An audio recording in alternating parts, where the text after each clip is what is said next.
So it didn't matter whether we were talking about the collision theory or the transition state theory. Both of them had an activation energy that was required. You know, sometimes that had to do with kinetic energy or activation energy. But if you think about temperature changes kinetic energy, right? I hope you remember that. So that means our rate constants vary with temperature. So the higher the temperature, the more kinetic energy you have, so the faster the rate's going to occur. Just think about this. When you want something to go faster, you heat it up, right? Yes. So that means each rate constant that we calculate is only valid as long as we were at a constant temperature. So there's an equation, it's called the Arrhenius equation, and it says the rate constant K equals A times E, E being the number E, raised to the power of EA over RT. No, negative, sorry, forgot the negative. So A here is what is known as the frequency factor. That has to do with the number of times the reactants approach the activation barrier per unit time. It's kind of hard to measure, but we figure that out mathematically, really. EA, this is the activation energy, or the energy of activation. So we're going to call it activation energy. And that's going to be, it has to be in units of joules per mole. So if it's given to you in kilojoules, you have to be in joules. Because, do you see how this is a single unit here? It means our units have to cancel. For R, since we got joules, we have to use 8.314 joules per mole Kelvin. Temperature, T is for temperature. What units do we need for that? I hope you said kelvins, Kelvin temperature. Now, this entire portion is what is known as the exponential factor. And it represents the fraction of the molecules that have enough energy in order to make it over an activation barrier on a given try. So this is kind of difficult to deal with. So let's looking at things in a more graphical foundation. If you plot the natural log of K versus inverse temperature, you get the slope to equal negative EA over R and the y-intercept to be the natural log of your frequency factor. So this is not concentration A, this is A, the frequency factor. So be careful with that since we're doing rates. So putting this into the equation of a line, you get natural log of K equals negative EA over R times inverse temperature plus natural log of your frequency factor.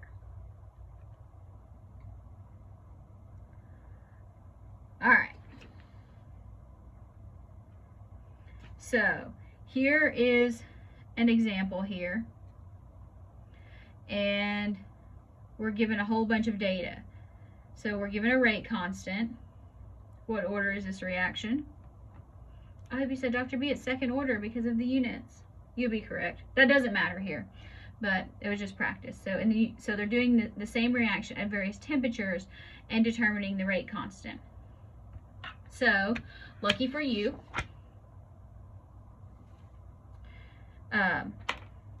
nope, not lucky for you. We got to graph this thing. So, let us use our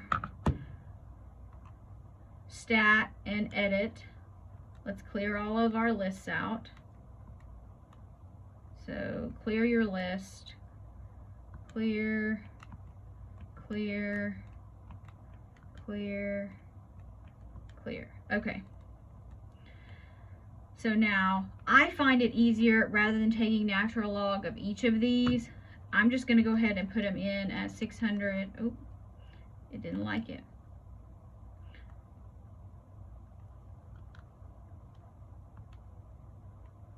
Okay, so I need to actually enter my value. So 600, 700, 800, 900, 1,000, 1,100, 1,200,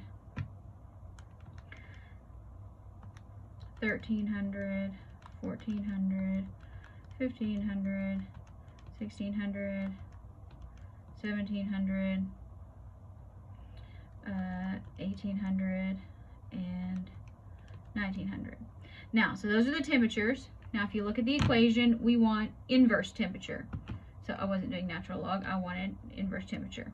So I'm going to say 1 over second, the number 1 to get list 1. Oh, there they are. That makes things easier. Now, next, I want to deal with my rate constants. So be careful how you enter these in with using your exponents. So 3.37 times 10 to the third, 4.85, 10 to the fourth, 3.58, 10 to the fifth. Notice these are getting larger, 1.7, 10 to the sixth, 5.9, 10 to the sixth, 1.63, 10 to the seventh, ooh, not 163, 1.63,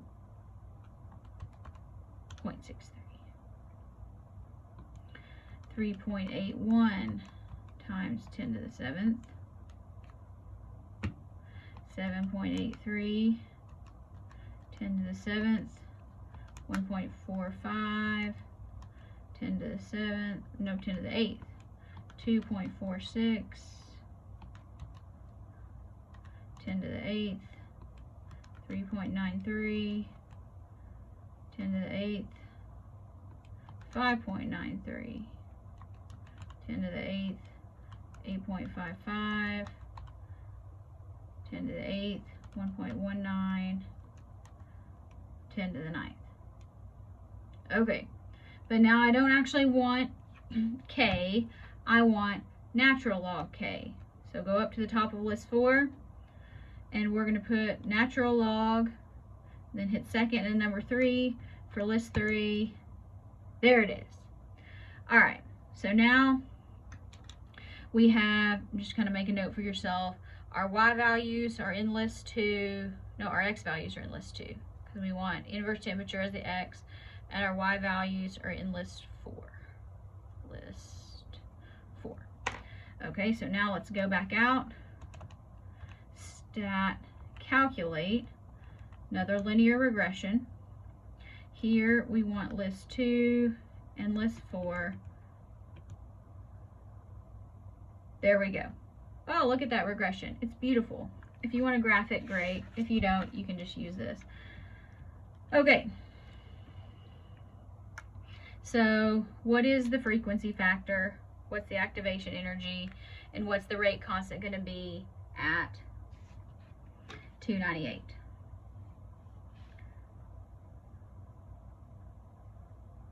All right, so here we know that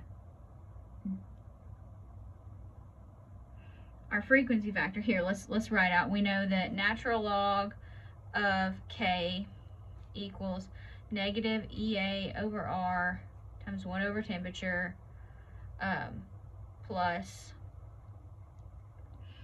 natural log of A.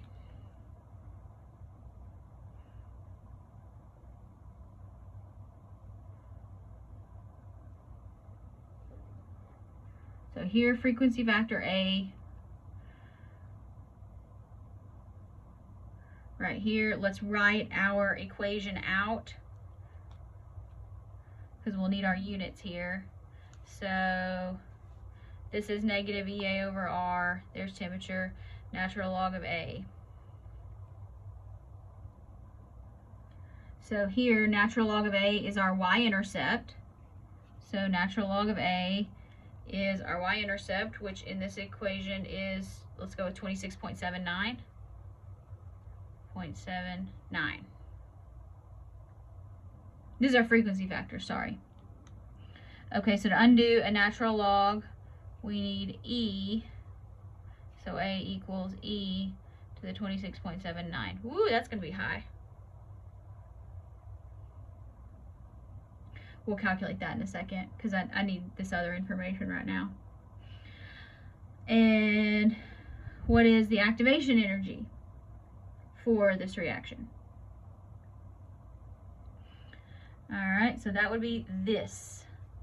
So we know that negative EA over R equals our slope. So here's our slope. And we have to be in joules.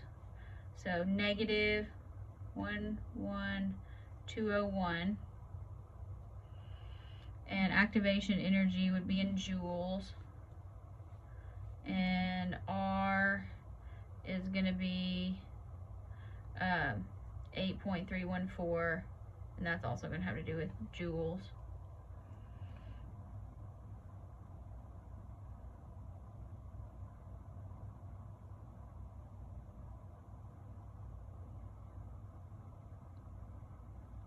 So we're going to multiply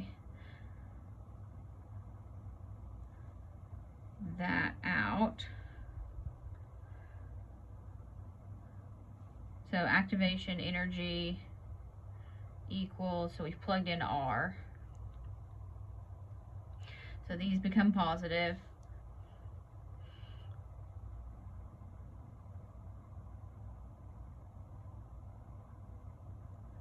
So now we just need to multiply these together. So our activation energy should equal 11201 times 8.314. The units are kind of weird since we're only working with part of this. There we go. Now that I'm done with what I need in the equation, we can calculate. So 11201 times 8.314. And let's make this in kilojoules. So that's how many joules. So 93.1 kilojoules per mole. Yeah, so it'd be joules per mole, Kelvin. So we would multiply by a Kelvin, so that cancels out. Alright, now let's find our frequency factor. E to the 26.79. That's huge. I get 4.31 times 10 to the 11th. That's a lot. So there's not really units because it's kind of like collisions per second. Now it says predict the activation energy for the reaction at 298. There we go. We'll pull that back up. So we want the rate constant at this temperature. So plug and chug. Natural log of K equals negative 11201 times 1 over 298 plus 26.79. That's going to be fun. Remember, K here is second order. It tells us it's second order, so that's going to help us out with our units there. So negative 11201, let's just say divided by 298 plus 26.79. So we get natural log of K equals negative 10.80. So now we undo the natural log, so K equals e to the negative 10.80, or I'm just going to say e to the answer there. So we get K equals 2.045, why not, times 10 to the negative 5. Now remember, go back here, it says, I thought it told us it was a second order reaction somewhere. Yeah, there it is. That's a second order reaction. So you use the same units. Molarity to the negative 1 there.